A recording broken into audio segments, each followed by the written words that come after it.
to the Friends of Cheshire Pool Information Session with regard to the pool solution that's coming up for a referendum on November 5th. I'm Kathleen Maloney. I'm joined today by our guests, Mr. Kevin Wetmore, Mr. John Purtle, both of whom were co-chairs of the Pool Evaluation Committee. Can you tell me a little bit about yourselves? Sure. Kevin? In terms of my background and experience in business, it's been in finance, business research, strategic planning, and capital and project management. Personal note, my wife and I have lived in Cheshire for 45 years, and two of our adult children also reside in Cheshire. And John? I'm John Purtle, and I'm a certified public accountant and also have a construction background. One of the things that I've done in Cheshire in the 35 years that I've lived here has been to work with the Public Building Commission. And I've worked on the expansion of the high school, the expansion of the town hall, the rebuilding of the library, and a number of other projects. And most recently, I've been the chairman of the Public Building Commission, overseeing everything that goes on in construction in Cheshire. Okay. Tell me a little bit about the Pool Evaluation Committee. You shouldn't have the idea that we did this whole thing ourselves, because we had and needed a lot of help. We had about a 15-person committee, and it was a broad range of people, from people who are users of the pool to construction people, energy people, and we even had a couple of skeptics. We had a couple of people who weren't really sure that it was a good idea that we should expand this or that we should do the job that we're doing. Over the time that we worked on this project, which is about 5 months, we probably met about 20 times, and we had many meetings with the public, including a hearing of all the townspeople who wanted to come, and some meetings with the town council where we invited the public, and the public came to all of our meetings. Why it's important to us is that we needed to get a lot of public input. And we did get it. One of the things that they told us very strongly was they wanted something that's affordable. They didn't want to pay a lot of money, but they wanted a lot of benefit, and we were guided by that. And the other thing that they wanted was to have something that was permanent. They were sick of seeing something fall down and then have to be rebuilt every couple of years. And so we heard those two pieces of guidance loud and clear, and we acted on them. Maybe just an additional point on that, in terms of we had a lot of expertise, as John had mentioned, on the committee in terms of construction as himself and others, and energy, but also helped guide us. We had a consultant that we worked with, and this consultant had a significant pool experience, having worked on the Beijing, Shanghai, and London Olympics. Okay.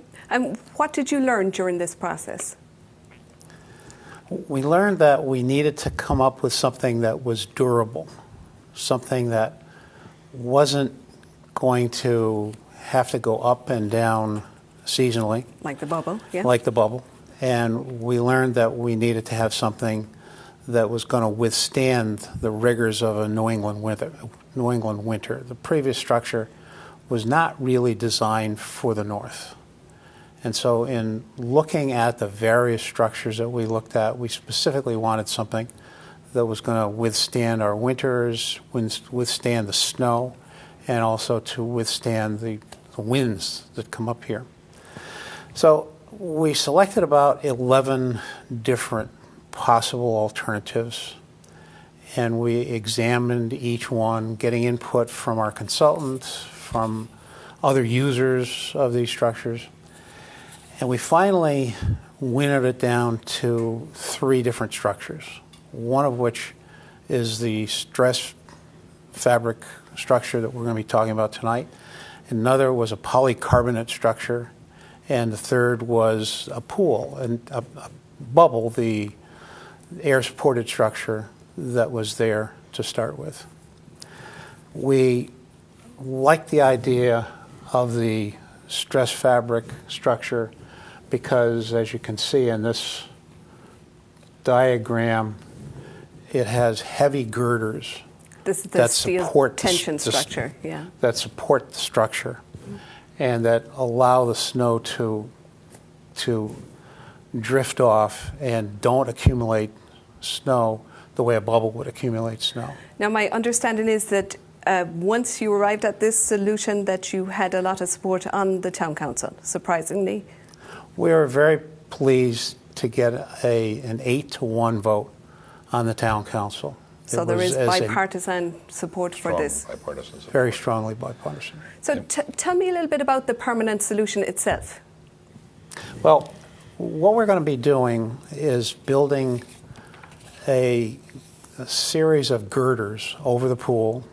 It looked at from the inside, it'll probably look like a highway bridge because the girders are as deep as 10 feet. They're quite large, and they'll come onto the site in 2 pieces and be put together, and then the structural fabric will be stretched over the girders to provide the covering that we need. One of the things that we did was to design it so that it faces south. Okay.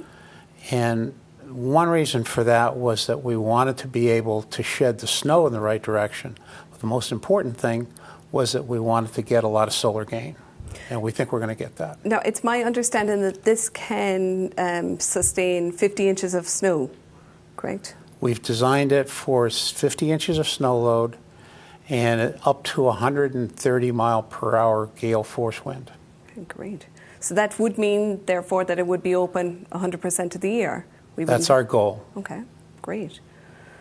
So from, even though it's covered in the wintertime and in the summer, you can still open the sides? It's designed so that the sides can be either rolled up or slid aside so that you get the feeling of swimming in a pavilion. Okay, so it's a pavilion-like structure. We do have a virtual tour, a 3D rendering that we can show you.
Now, we are asked a lot of questions about the pool as Friends of Cheshire Pool. Why should the town support the pool? A lot of good reasons. one of the things you had mentioned about learnings we had for doing this, and I have to say, first of all, one of the things we learned is what a great town we had in terms of asking the number of volunteers. Everyone that said we asked said yes to volunteer and put in all the time that John had mentioned. The second thing we had also learned is that there's no simple answers. And we looked at 11 different options, and as we looked at them closely, we came up with pluses and minuses for all of them. But one thing we learned, why it's a good thing for it, is it's available to the whole community. And if you think about all the different facilities we have in town, this is one of the few that you can have everybody, every age, using it, from babies who can't even walk, toddlers, all the way up to senior citizens that use it. You can have people who use it for physical fitness and people that can use it for physical therapy. So it's open to swim teams for their exercise and their programs, and something we can be very proud of, the girls swim team that has a national record, but also all the people that come as individuals or bring their children on whether a summer day or have a party there throughout the winter, they can swim. It's a great opportunity for the community. It also has some other benefits in terms of the amount of lessons that they give for the programs that they have at the pool. These are life-saving activities with these lessons, teaching people how to swim, and also gives them a life skill that they can use for all water sports wherever they are, whatever the situation. It also supports the local economy in town. With the number of people that are there, or if they have a swim meet, the people coming in, they're supporting the local business, and that money that helps support the local business makes them available to the rest of the community to use throughout the year. And I think one thing that's not lost, should not be lost, is this adds to the fabric of the town. While I mentioned what a great town we have with the volunteers willing to step in and help out, when you look around at all the resources that we have in town available to people, this is another resource, and it's used by quite a few people. One of the things we did was check with the aquatics director about the use for the pool, and what we found was there was 128,000 user days that were used, and that excludes any swim meets or things like that where you get a lot of crowd or one-time situations. So this is a well-used facility in the town that'll be made available, and with this structure, we'll be able to use it continually year-round. One of the things that we found as Friends of Cheshire Pool was the misconception that it was for swim teams only. And anybody, I think, that visits the pool sees that there are seniors who are doing the aqua fitness. There are people who are rehabbing well past the time that their insurance coverage has finished. There are people having birthday parties. The swim team are there. The 128,000 visits was a big surprise to me.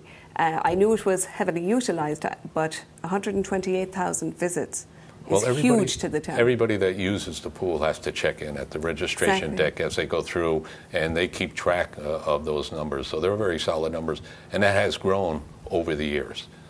Now, the revenue generation from the pool was on the increase. Will this solution continue that trend?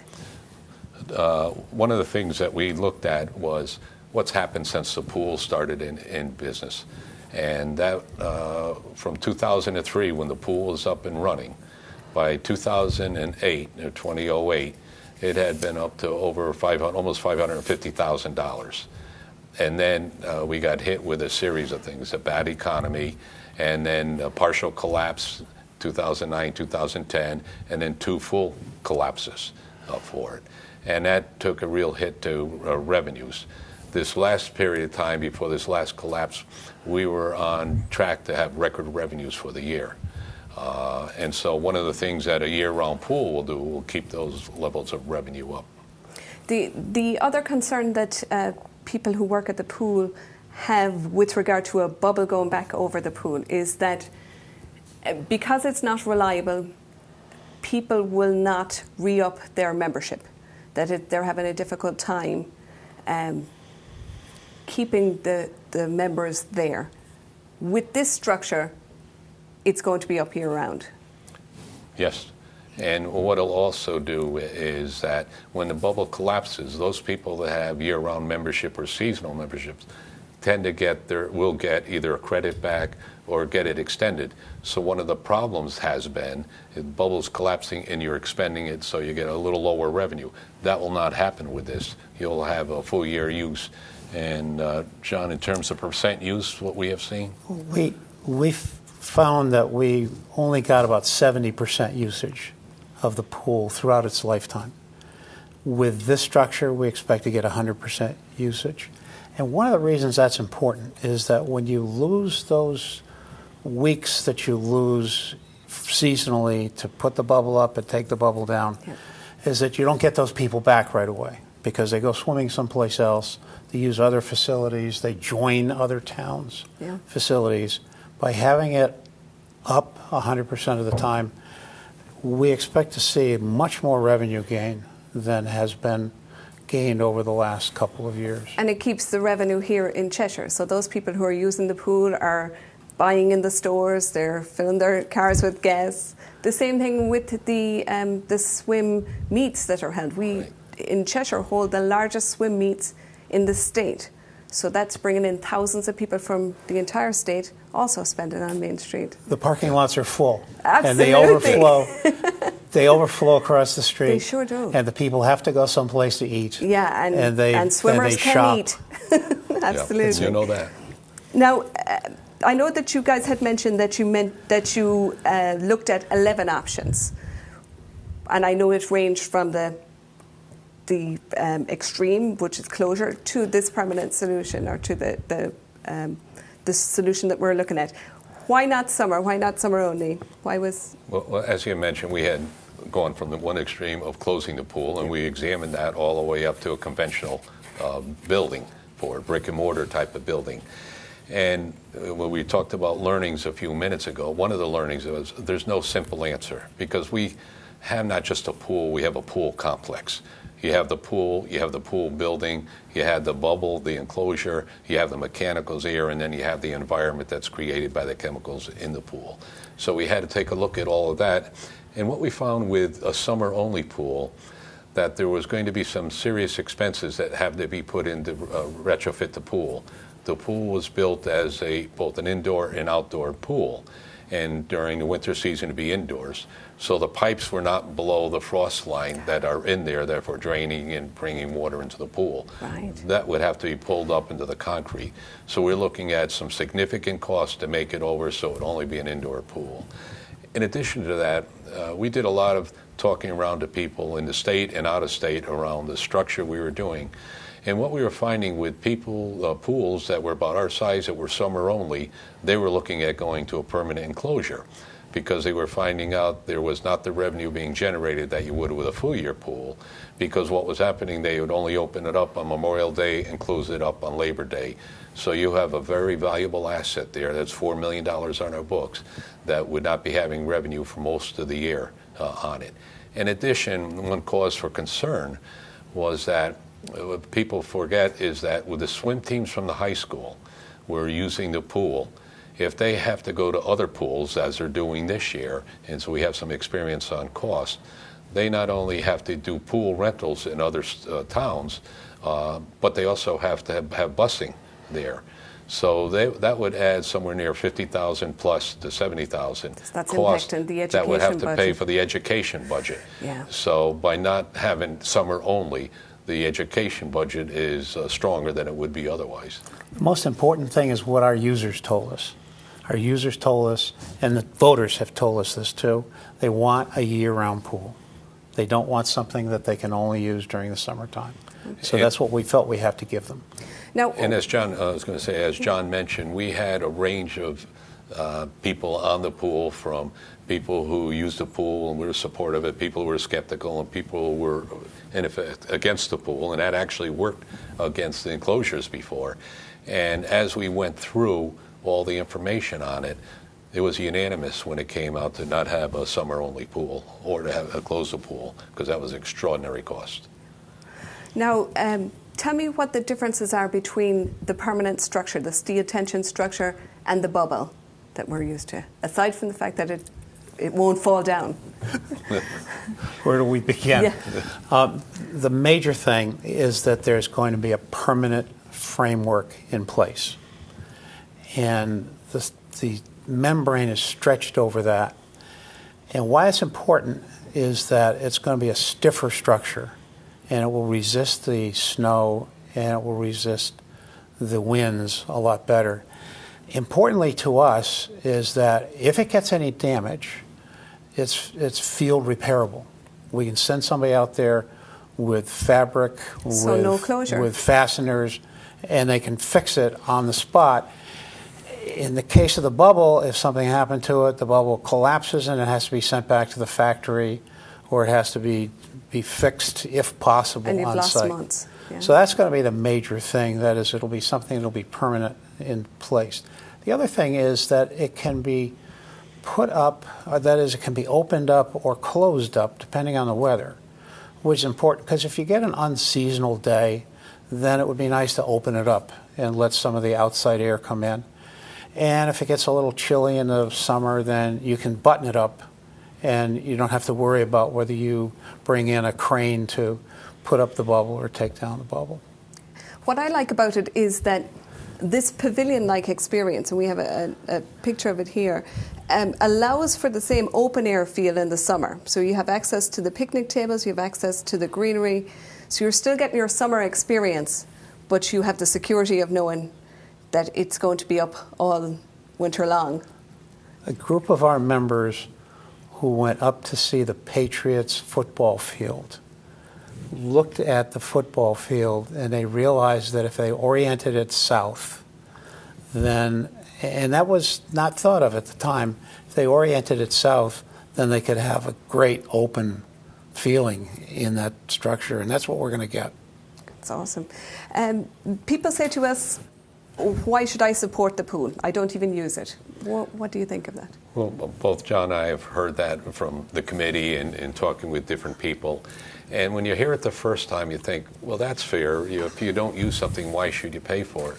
And then we realize that's really a false argument because all the facilities in town people don't use. If you didn't use the fire department and the police department, you'd still want it. If you didn't use the senior center or the library, you'd certainly want those facilities in town. And so we don't get a checklist at the election or when we get our tax bill as to, well, which services do you want or not. All of that adds to the quality of life in the town.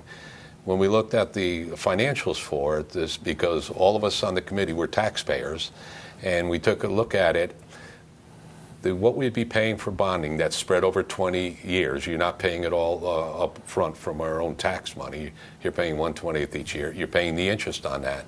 But you also had some significant savings in cost because with the bubble we had about an R4 factor for insulation. With this option we have standard of R28, which will have a significant improvement on energy cost. You no longer have the blower that you had to keep the air bubble up. You'll also have some increase in revenue. John had mentioned going from 70% to 100%. So all of that, when we put all that together, we wound up with the average part of your tax bill would be $2.60 for this enclosure, this structure. Less than a gallon of gas a year on average annual tax cost for people. So we look at all of that and what it brings to the quality of life. And we've talked to different real estate agents. Never have heard one say, well, my client didn't want to move to Cheshire because they have a pool. But we have heard from them that people have moved to Cheshire because they do have a pool. And I understand that's one of the reasons you moved to Cheshire. Yeah, absolutely. I actually even bought my house close to the pool on the south end of Cheshire so that my kids could bike over and use the pool extensively. So I am one of those. Yeah. Good. This will be a good time to mention that one of the things that taught us this lesson of the cost was the business plan that the committee did, and credit Kevin for heading it up and making that happen.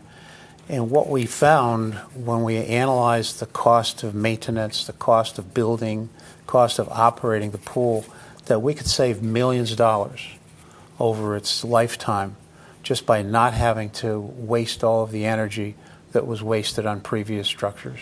And that's the plan. You want me to? I should show Yeah, it. you got to show it. We have a nice cover on that. Kevin's business plan.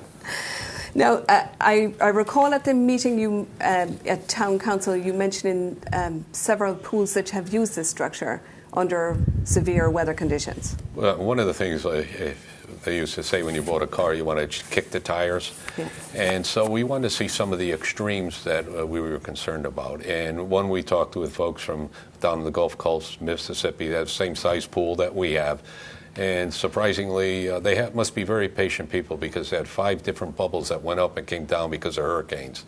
They put in this structure, and they survived Hurricane Katrina, which is, as you know, a massive hurricane that hit that. So, and John's talking about the wind force that we have set up for it. The other was the snow concerns, and we talked to people in Michigan who had large pools who had these structures up. And when I asked if they had much snow, they mentioned they're very near Lake Michigan, and last year they had a series of days, 4 in a row, where they had between 1.5 and 2 feet of snow. And what happens if some of this design naturally sheds snow, but it's strong enough to support it? And they say what happens is it sheds it off, and when it builds up to 10 feet on the side, they bring in bucket loaders to take the snow away. And that's exactly what we need for the New England winter. And so we wanted to check this out and make sure this is going to be up in heavy winds, hurricanes.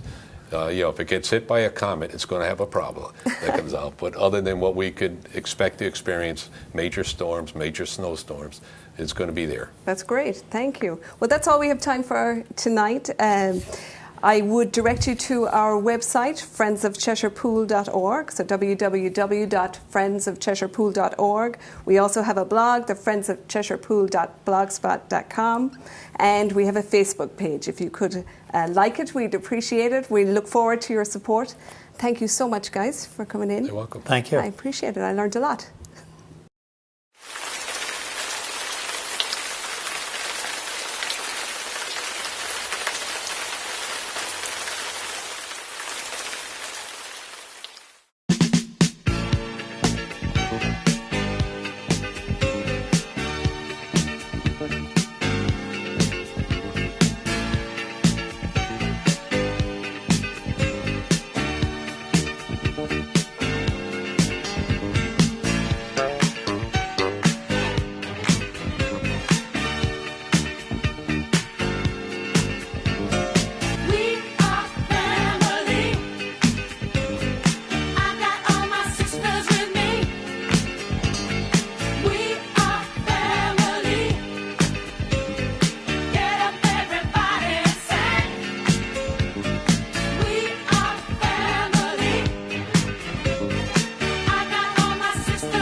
Vote yes.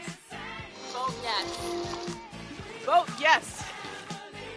Vote yes for the Cheshire Pool. Vote yes. Vote yes. Vote yes. Vote yes. Vote yes. It's cold in December. This isn't ice hockey.